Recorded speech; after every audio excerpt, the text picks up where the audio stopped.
Allah Ta'ala fi kitabil karim. A'udzubillahi minasyaitonir rajim. Bismillahirrahmanirrahim. Wa idza sa'alaka ibadi anni fa inni qarib ujibu da'watad da'i idza da'an falyastajibu li wal yu'minu bi la'allahum yarshudun. Qala Rasulullah sallallahu alaihi wasallam man qama fi lailatul qadar imanan wahtisaban ghufira lahu ma taqaddama min dzambi. Shadaqallahul azim. Amma ba'd. Hadirin jamaah kajian zuhur yang dirahmati Allah, mari sama-sama kita tidak pernah lupa bersyukur dengan membaca kalimat tahmid alhamdulillah. Kita sudah berada di posisi hari keempat di bulan suci Ramadan. Semoga Allah Subhanahu wa Ta'ala menerima amal ibadah kita, mencatatnya sebagai amal soleh, dan kita semua termasuk di antara umat Rasul yang dapat syafaatnya nanti ila yaumul qiyamah. Mari kita buka kultum ini dengan bacaan basmalah. Bismillahirrahmanirrahim. Kalau kemarin kita diingatkan tentang di dalam Ramadan itu fihi mujtami'atun. Jadi berlimpah segala macam kebaikan. Berlimpah segala macam multi amal yang mau dikerjakan, apakah dalam bentuk pribadi, fi'li, ataukah dalam bentuk berjamaah. Nah, ini diharapkan ibadah ini dari hari ke hari disuruh meningkat, disuruh naik, tidak berhenti di tengah jalan atau berhenti seperti kayak di rumah sakit itu. Hari ini tidak mau ngapa-ngapain. Berarti itu ciri daripada iman itu sudah mati. Bahkan baginda Rasul 3 hari saja kamu tidak menambah hati itu dengan makanannya, yaitu ilmu, dia akan mati itu. Makanya minimal yang kita lakukan, bilang Nabi apa? Jaddidu imanakum bila ilaha illallah, la ilaha illallah. Minimal itu bilang Nabi, cara menghidupkannya itu. Sebab kalau tidak, muncul nanti yang idza hasad, muncul nanti yang alladzi yuwaswisu fi sudurin nas minal jinnati wan nas. Makanya backup yang ada di Fisudur ini cuman itu bacaannya, bilang Nabi, dalam bentuk zikirnya. Makanya kan kita selalu disuruh minta, ya muqallibal qulub tsabbit qalbi ala dinik, wah yang suka membolak-balikkan hati. Jadi kalau ini sudah baik, ya arahkan kepada yang baik. Jangan dilenceng-lenceng, belok kanan belok kiri lagi. Gitu pula dengan Ali Imran ayat 8, Rabbana la tuzigh qulubana. Nah, doa-doa itu adalah untuk motivasi kolbu kita supaya dia tetap hidup, supaya dia subur, vitamin, suplemen, nutrisinya jelas. Sehingga begitu memang niku tidak jadi nyumpai orang kurang ajar. Kenapa? Karena dia keluar. Jadi seperti ada yang menasihati di dalam kolbu itu. Tapi kalau tidak, langsung keluar begitu aja. Dan dia tidak sadar kalau ini kita di Ramadan. Makanya disuruh mengkonsentrasikan diri itu kepada hal-hal yang bermanfaat. Karena memang tujuan daripada manusia ini, bilang Nabi, khairun nas amfa'uhum linnas. Seberapa manfaatnya sih kamu untuk orang lain, baru kamu disebut sebagai manusia yang berguna. Makanya selalu kan setiap kali ada orang meninggal, Bapak Ibu, apakah almarhum ini orangnya baik? Khair, baik. Padahal dia tahu tiap harinya kerjanya minum aja terus. Ngalakin orang. Tapi waktu meninggal ditutup, dikunci semua mulut. Tidak boleh mengucapkan aib saudaranya. Nah itu orang beriman itu. Kalau kan bisa aja, dan enggak baik. Saya tidak mau sholati. Karena kelakuannya dulu saya pernah dipalak, dipukul macam. Coba. Padahal harusnya dia tutup, dia close kelakuan saudaranya itu. Tidak boleh dibuka. Kapan kamu buka? Malaikat yang hadir di situ bilang amin. Begitu pula nanti kamu dengan keluargamu seperti apa yang kamu bilang terhadap yang meninggal ini. Nah, kena kita. Makanya kalau tidak ada pentingnya dalam keadaan posisi takziah, pulang aja. Bisa hello muncul sedek pulang. Kenapa? Jangan sampai ini ngomong tentang almarhum. Malaikat yang hadir langsung mendoakan. Begitu pula kamu dan keluargamu seperti yang kamu omongi terhadap saudaramu ini. Kenapa? Innamal mu'minuna ikhwatun. Karena kita saudara seiman sama dia. Kelakuannya lain urusanmu. Kenapa kamu menjudge dia bahwa dia ahli neraka? Bahwa dia pasti disiksa? Belum tentu. Kenapa? Walal akhiratu khairul laka minal ula. Nah, kita belum di ujung kok. Dan kita nggak tahu juga kayak apa nanti akhir perjalanannya. Kita masih berjalan kok semua ini. Makanya disuruh banyak-banyak bekal. Wal tanzur nafsum ma qaddamat ligot. Al-Hasyr 18. Siapkan. Nah, Ramadan inilah khusus disiapkan oleh Allah 1 bulan full. Hanya bilang Nabi faradallahu siyam wa sanantu qiyamahu. Kalau Allah itu memfardukan puasanya, aku mensunnahkan qiyamul lailnya. Makanya habis sholat tarawih malam buka lagi dengan tahajud. Yang tidak boleh itu witir semalam 2 kali. Di tarawih ditutup dengan witir, nanti malam tahajud witir lagi. Nah itu yang nggak boleh. Tapi kalau sholat sunatnya diperbanyak, boleh. Makanya Ustaz Salam setiap bangun menjelang sahur, mandi dulu, habis itu berwudu, pergi sholat tahajud. Karena kenapa? Loh itu kan amalan rutin kita sebelum Ramadan itu sudah dikerjain. Masa gara-gara Ramadan ngandalkan tarawih?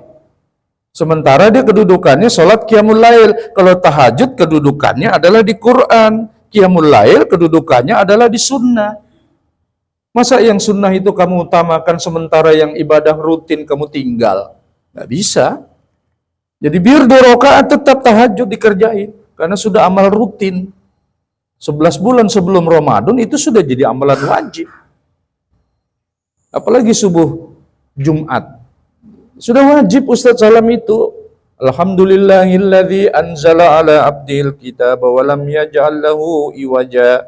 Al-Kahfi, kadang Ustaz Salam pecah jadi 4 rakaat, ayat 125, kemudian 26 sampai 50.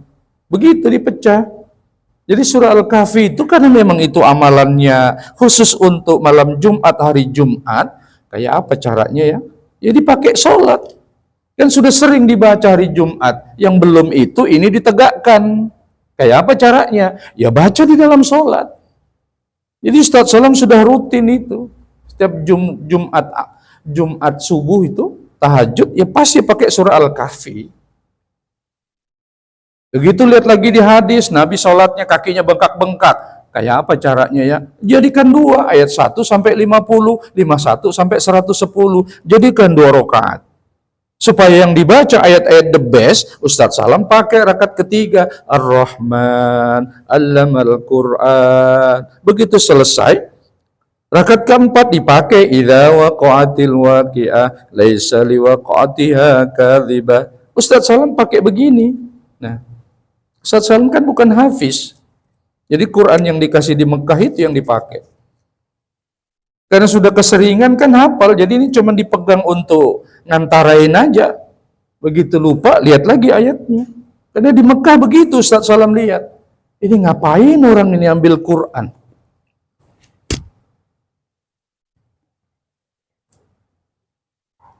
Oh, jadi begitu caranya mereka.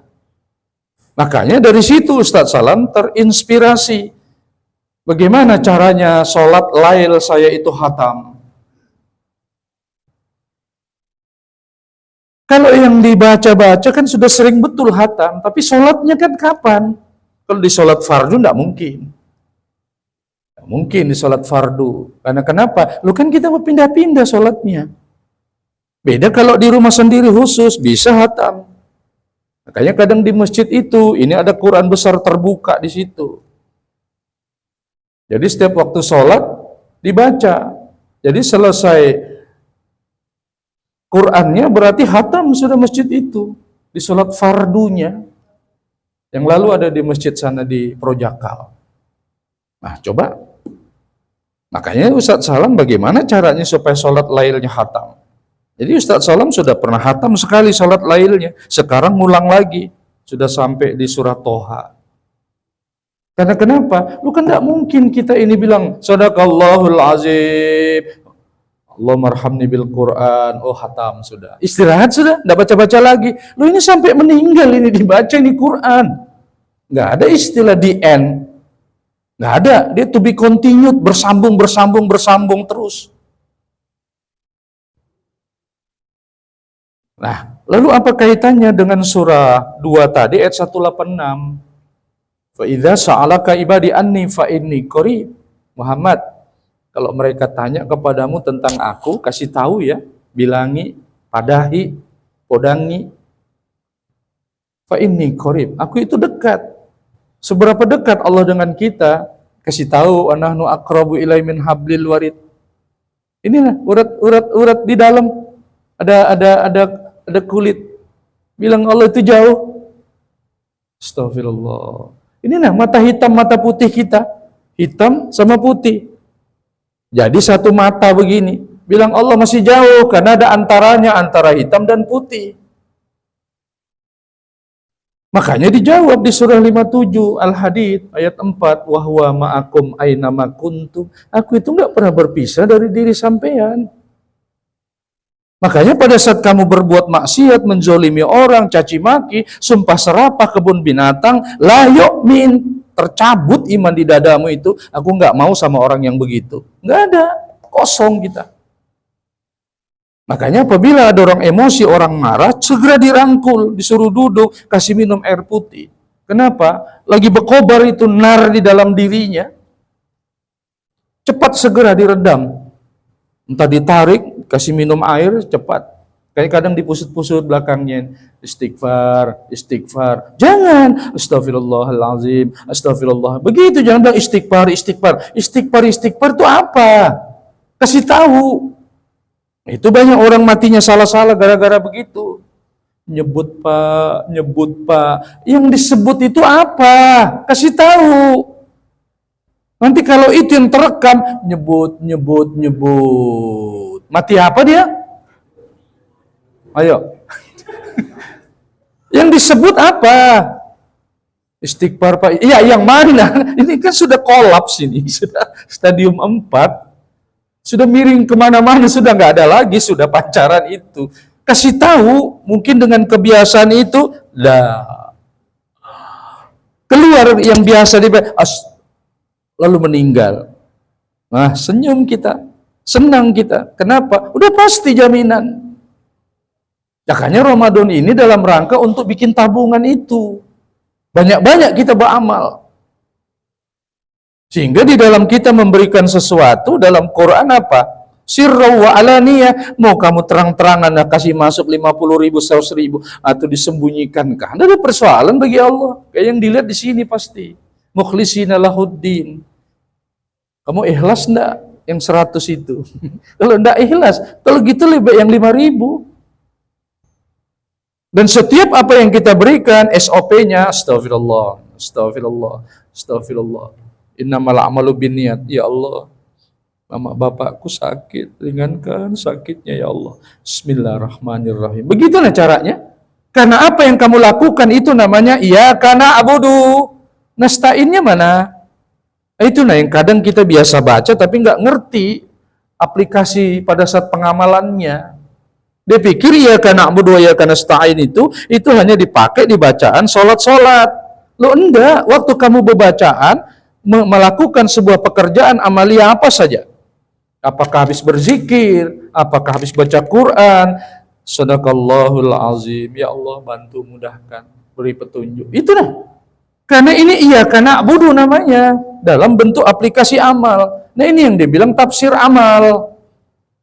Kita sudah menjalankan surah Al-Fatihah itu tidak lagi belajar Al-Fatihah, tapi langsung aplikasi. Nah yang begini-begini kan kita kurang dari segi itu, karena petunjuknya yang tidak jelas. Jarang menyampaikan. Kalian dibahas tentang Quran hadis, stop, apa maunya Allah, apa maunya Rasul. Tapi dalam pengamalan untuk diri kita next berikutnya, setelah kita keluar dari taklim apa?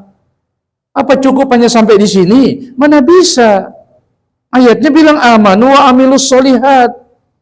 Kamu sudah imani tadi dalam bentuk taklim? Iya. Kalau gitu keluarkan dalam bentuk amaliyah.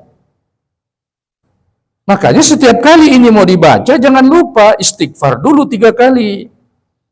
Baru berniat, ya Allah, dengan aku baca Quran ini, bantu ya Allah, rumahku belum jadi, masih baru dek, belum ada atapnya. Al-Fatihah. Nah, baru dibuka. Jadi mamanya dulu nunggu, baru anaknya nyusul. Ini tidak dibuka, jadi begitu ayat ini kembali menuju kepada amaliyahnya, dia bingung. Lo mau kemana aku ini? Kenapa? Lo karena adabmu. Harusnya Al-Fatihah dulu dibaca, jadi dia nunggu. Mana ini? Oh, Al-Baqarah. Oh, Ali Imran. Oh, An-Nisa. Oh, Juz Amma. Nah ini sudah yang tertutup nanti yang jadi pahala. Ini nggak ada adabnya, SOP-nya nggak dipakai. Loh, mana bisa orang melakukan amaliyah tanpa ilmu? Nggak bisa. Makanya BDI mengadakan taklim begini. Untuk apa? Untuk diilmui Islam kita itu. Bukan angan-angan. Oh itu ada di Quran, oh itu ada di hadis, oh Nabi sudah ngerjain. Iya memang betul ada tekstualnya. Lalu kamu ngerjain enggak? Lalu kenapa kamu sombong mengaku sebagai umat Nabi kalau enggak ngerjain? Orang Nabi ada 4 ciri khususnya kok, fatonah, amanah, tablik, siddiq. Ini kan susah ini, apalagi siddiq. Berapa dapat gaji hari ini Pak? Biasa deh 4,5. Terus yang lembur kemarin, enggak tahu itu belum keluar. Padahal sudah ada. Masuk ke ATM-nya. Lo katanya THR juga keluar hari ini, belum deh. Dia istrikan infonya jelas. Dari bagian TU, bagian keuangan, hari ini keluar juga THR. Lalu kenapa nggak nyampe? Jadi untuk istri yang mana itu? Kan istri. Ya, istu, iswan. Yang mana ini? Halo? Ini nggak ngajarin lo ya, ngasih tahu. Kan ini istri yang di rumah. Istu mana? Kilo 17. Iswan, Manggarsari. Iya, halo. Astagfirullah. Zalu alaihimul malaika. Banyak malaikat turun pada waktu yang sempit itu. Dan apa yang kamu minta doa diterima oleh Allah. Apalagi langsung berkaitan dengan malam Senin, malam Kamis, dan malam Jumat. Langsung dibawa. Kalau bulan Sya'ban kan setiap malam, setiap hari, begitu mengerjakan baca Quran, berzikir, langsung dibawa hari itu juga. Itu istimewanya Sya'ban. Pahala dibawa hari itu juga. Nggak ditunggu Senin, nggak ditunggu Kamis, nggak ditunggu Jumat. Hari selesai, maka hari itu juga langsung dibawa. Dan dicatat sebagai pahala amal soleh. Makanya rugi yang kemarin tidak berbanyak melakukan amal-amal di dalam bulan Sya'ban. Karena itu keistimewaannya kata Rasul. Dan saya malu kata Rasul, kalau pahala dibonai, saya tidak mengerjakan amal apapun. Makanya, ana so'im, saya berpuasa kata Rasul. Itu sakralnya Sya'ban. Nah lalu, apalagi? Wal jawful lail, waktu kita bangun sholat tengah malam. Doanya mustajabah. Cuman persyaratannya tutahhir wa tuzakki. Tidak bisa kalau tidak ini mandi dulu. Harus wudhu dulu, harus istinja dulu. Baru kita kerjakan sholat itu. Karena itu sholat the best. Sebelum ada 5 waktu, dia wajib sholat tahajud itu. Begitu ada perintah, dia turun 1 level. Makanya disebut sunnah muakkadah. 1 level di bawah sholat wajib. Dan dia induknya seluruh sholat sunat. Jadi kalau hadirin jamaah mengerjakan sholat sunat tanpa mengerjakan tahajud, nanti bingung dia datangin. Mau kemana kita ini? Sunat-sunat ini, nggak ada mamaknya, nggak ada gudangnya, workshopnya nggak ada. Akhirnya apa yang terjadi? Ngacir itu amalan jadinya. Makanya segala sesuatu itu harus ada ilmunya. Sehingga bilang Nabi, ada loh orang yang bulan Ramadan, 2, Pertama, jual atau sekedar menahan lapar dan haus. Yang kedua, jadi security penjaga malam. Sholat aja dia, sholat aja. Karena Ramadan katanya. Tapi tidak punya ilmu. Dia sholatnya nggak mandi, bajunya tidak yang paling disuka. Kan tidak boleh pakaian-pakaian dalam kalau sudah sholat malam itu. Sama persis seperti amalan kita pakaian ihram. Steril. Tidak boleh baju tidur dipakai lagi sholat. Gak bisa. Itu kehususan daripada tahajud itu. Baru amalannya juga waktu selesai itu dibaca, yang ringan di bibir, besar pahala sisi Allah. Subhanallah wa bihamdihi, subhanallahil azim, subhanallah. Itu yang amalan disuruh baca. Jadi ada spesial khusus amalan-amalan itu yang dipasangkan sama Rasul. Cuman dia terpecah di berbagai macam riwayat. Dikumpulkan sama guru-guru di pondok.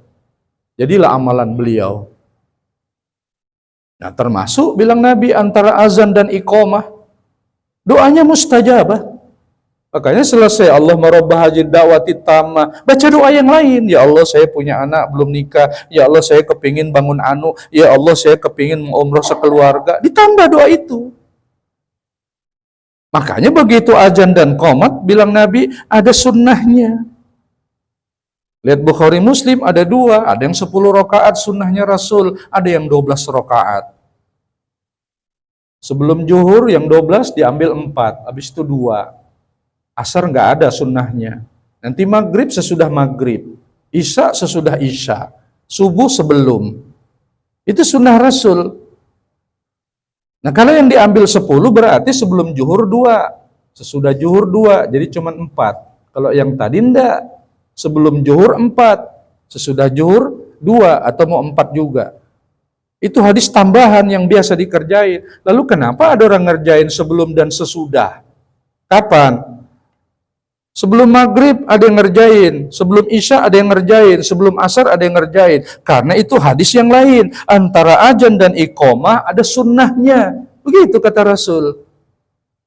Makanya Bapak harus melihat, ini kenapa masjid ini kok habis sholat asar langsung habis azan langsung qomat? Karena dia ngambil yang pokoknya, tidak ngambil waktu hadis yang lain. Antara azan dan iqamah ada sunnahnya. Nggak ambil itu dia. Tapi yang kaum tua ambil yang itu. Makanya kadang orang habis maghrib azan langsung sholat sunat. Kalau lihat di hadis nggak ada. Tapi itu hadis tambahan. Makanya kita diatur sama timer di masjid itu. Oke, sampai di sini ada yang mau bertanya, dipersilahkan. Mau materi yang kemarin atau tentang doa ini, dipersilahkan. Sebelum kita, lagi 10 menit, ada waktu untuk tanya jawab. Sebelum kita sholat sunat dan sholat zuhur. Silahkan. Ini permintaan manajemen loh ya, bukan Ustadz Salam yang buat-buat. Ya, supaya ada interaksi antara jamaah. Fadal. Ya, silakan. Dalam membayar fidyah dan mengganti puasa bagi wanita itu gimana? Iya. Satu hal dari ayat 183 sampai 187 itu adalah pedoman kita untuk melaksanakan Ramadan ini. Termasuklah tadi orang-orang yang spesial, yang khusus, yang mereka dalam kategori rukhsah. Satu, karena marid, sakit. Karena uzur syar'i, faktor tua nggak bisa ngapa-ngapain. Kemudian disebabkan faktor masakot yang lain, misalnya yang hamil, yang menyusui. Atau mereka yang melakukan perjalanan, safar, ada tugas, atau mereka yang TKBM yang di pelabuhan, ada bongkar barang. Tidak mungkin habis mikul tuh mereka tidak minum. Halo? Yang TKBM? Yang di pelabuhan? Angkat muat barang itu. Memang itu kan pekerjaan mereka. Nah mereka dikasihkan dua solusi. Pertama, min ayyamin ukhar. Yang kamu tinggalkan di bulan Ramadan itu harus dibayar nanti setelah Ramadan. 11 bulan waktunya. Nah, kalau merasa juga nanti jangan-jangan kalau begitu dipanjar fidyatun to'amu miskin. Gimana cara fidyahnya? Mulai dari tingkatan warung Tegal sampai Salero Minang. Nah, uangmu cukup yang mana? Halo? Jadi kalau ternyata dia mau ambil 25.000 satu kotak, berarti sehari itu makan sahur dan berbuka. Hitungannya berarti 50.000 sehari. Sebanyak hari yang kamu tinggalkan. Begitu pula dengan orang tua yang sudah sakit, sudah uzur. Kewajiban semua yang rukhsah itu adalah aku niat makan sahur di bulan Ramadan karena Allah, bukan untuk puasa. Dia ambil berkah Ramadannya. Makanya bilang Nabi kemarin makan sahur. Enggak ya Rasul, tidak ada berkahnya. Karena berkah Ramadan itu tasahur, makan sahur atau enggak. Walaupun cuman kurma sebiji dan seteguk air, bilang Nabi. Yang penting kamu makan sahur. Karena disitulah berkahnya Ramadan. Karena banyak yang turun mendengarkan doa itu. Minta apa nih orang? Ternyata nawaitu sama godin Allahumma barik lana. Makan. Jadi seharian tuh dia mau ngapa-ngapain, dia enggak minta doa. Padahal disitulah tugasnya malaikat. Salamun hiya hatta matlail fajar. Sampai waktu fajar baru dia balik. Bawa semua doa-doa setiap orang yang berdoa itu. Ternyata nawaitu Allahumma barik lana. Allahumma lakasumtu, Allahumma barik lana, makan. Minimal Rabbana atina fid dunya hasanah wa fil akhirati hasanah wa qina adzabannar. Minimal itu yang kita minta, baru kita makan. Ya, ada lagi? Kenapa? Boleh, malah itu yang lebih bagus. Kayak orang hamil. Bisa puasa? Nanti bisa aja. Ya sudah kalau gitu biar fidyah aja. Ternyata tahun depan hamil lagi. Halo? Ada kan istri yang doyan hamil karena bapak suka peloroti kalau tidur? Jadi hamil lagi tahun depan. Fidyah lagi. Ayo, kayak mana itu? Karena kenapa? Melihat dari ayat-ayat puasa, wa antasumu khairul lakum in kuntum ta'lamun. Kalau kamu tahu tentang keutamaan barokah yang ada di bulan Ramadan, kamu tidak akan bisa mengganti puasamu itu. Coba. Oke, diganti min ayamin ukhor, tapi kamu sendirian kan puasa. Nah, kita makan soto Makassar, kamu masuk ke kamar. Apa enggak berat? Nggak bisa diganti sebenarnya. Makanya orang yang muntah tidak membatalkan puasanya.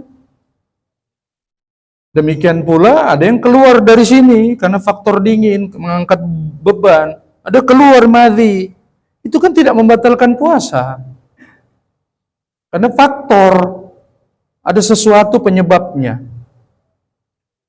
Nah, itu yang harus kita pahami. Jadi muntah nggak masuk. Nah sekarang kamu mau berangkat sampai di Makassar, Palembang, muntah. Iya. Terus lemas, loyo, kayaknya susah bergerak. Enggak. Berarti puasa terus. Kalau lemas, loyo, nggak bisa kalau gitu batalkan. Makan soto Makassar di Makassar sana. Tapi tetap kan sudah makan sahur kan tadi subuh? Iya. Selesai. Nah itu yang diganti nanti pada hari yang lain kapan kamu tidak melakukan perjalanan. Ya, ada yang lain? Ya, Fadal. Tadi kan disampaikan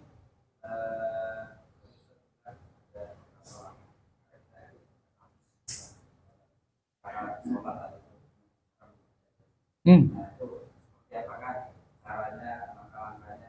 Karena kita ini kan ada juga yang awam Ustaz, jadi takut salah. Kadang-kadang kan ada yang orang kecil, ada yang pakai HP. Iya. Betul. Jadi kalau Ustaz salam, ya buka. Alif Lam Mim Dzalikal Kitab. Setelah Al-Fatihah, kan kita sudah tahu mau berapa rakaat ini. Jadi Al-Kahfi berapa lembar? 6. Oh sudah dijadikan 4, berarti ayat 1 sampai sekian, 1 sampai gitu anunya. Jadi kita udah atur dulu. Jangan nanti dibaca masih panjang kain. Loh, kok salat masih ngitungin itu? Itu sebelum, nggak boleh itu masuk waktu lagi sholat. Kok lama ya? Astagfirullah. Tugas kamu baca aja. Makanya paling enak itu bacanya gini. 1 lembar, 1 rakaat. 1 lembar, 1 rakaat. Lembar ini 3 rakaat. Lembar ini 4 rakaat. Nah, gampang. Makanya kalau cuma 8 rakaat, gampang selesainya. Ustaz Salam udah kebiasaan pakai yang 4-4-3. Hadis riwayat Muslim. Tidak pakai yang 2-2. Yang 2-2-2-2, Ustaz Salam paling tinggi yang lalu 27 rakaat dapat. Lihat-lihat di hadis ada yang sampai 100 rakaat. Kayak mana itu? Jam berapa bangunnya itu? Halo? Ustaz Salam belum bisa capai. Paling tertinggi 27 rakaat. Sudah nggak bisa. Kayak apa sholatnya Rasul itu? Panjang sekali.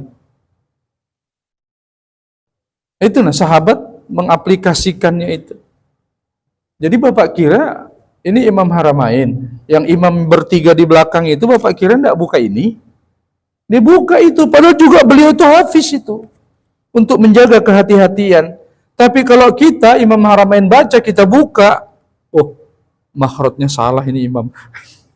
Kitanya masih ngikut, kalau beliau kan enggak, memang menjaga kebacaan, keutuhan bacaan itu. Padahal biar enggak pakai begini juga, dia kan hafiz. Yang 3 orang di belakangnya imam itu itu bukan enggak sembarangan, makanya yang di belakangnya imam itu harus tahu kaifiat tata cara apabila ayat putus. Diambil dia ayat yang di pertengahan. Alhamdulillahilladzi anzala ala abdihil kitaba wa lam yaj'al lahu iwaja qayyiman liyundhira ba'san syadidan min ladun wa yubashshiral mu'minin. Jamaah juga jarang ada yang baca surah Al-Kahfi itu. Nah, bagi yang kapok, itu sih pembualan baca ayat. Lu kok kayak gitu? Diaman aja semua. Kewajiban si imam, ulang lagi ayatnya sampai 3 kali. Begitu tidak tembus, Allahu Akbar. Nggak boleh. Susah ini. Qul huwallahu ahad. Nggak boleh. Lain sambungannya. Jadi memutus ayat harus ada ilmunya. Jangan sembarangan. Nah, itu imam. Makanya yang di belakang imam itu jangan coba-coba di belakang imam kalau tidak tahu lanjutannya. Apalagi nanti iyyaka na'budu wa iyyaka nasta'in. Kentut imam, tapi tidak kedengaran. Tapi imam merasa keluar, dia pasti stop, tidak ngomong apa-apa. Di belakang ngapain kamu? Imam kalau tidak tegur. Dengan apa? Lanjutkan ayat tadi. Kalau no respon, subhanallah, subhanallah, subhanallah. Nah, baru imam boleh astagfirullahalazim keluar menuju emergency exit. Yang jadi persoalannya, dikira nih pintu dibuka, ternyata sound system semua. Itu yang jadi persoalan. Makanya ini harus ada jalan tembus. Hingga di masjid-masjid kita bilangi, jangan sampai itu tidak ada jalan tembus. Imam mau kencing, mau berak, sudah. Sempat terpecirit soalnya. Baru ketemu di situ di dalam sound system, terpaksa tisu dilemparnya ke sound system semua, kapok. Hati-hati, itu bisa terjadi. Atau seperti yang di Masjid Al-Ula. Halo, imamnya sujud meninggal. Ya kan? Tahun kemarin. Lalu apa yang terjadi? Allahu Akbar. Coba. Orang tidak melanjutkan itu, tapi dia ngerjain sesuai dengan kaifiatnya sendiri, padahal nggak boleh. Kalau meninggalnya sujud, ya kamu duduk dulu, sujud baru berdiri. Ini kenapa langsung berdiri? Nah, berarti tidak ada yang pernah ngajari bagaimana cara ganti kalau imamnya lagi sakit, lagi batal, ataukah meninggal. Nah, di Al-Ula ternyata keliru.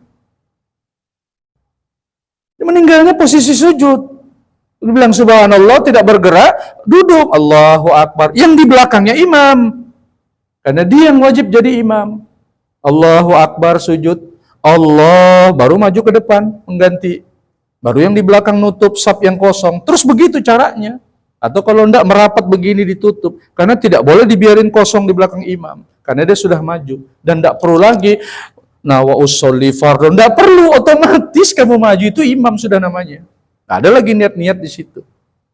Begini-begini kan susah kalau tidak dipelajari dalam taklim begini. Iya, kita doa. Bismillahirrahmanirrahim. Allahumma rabbana zalamna anfusana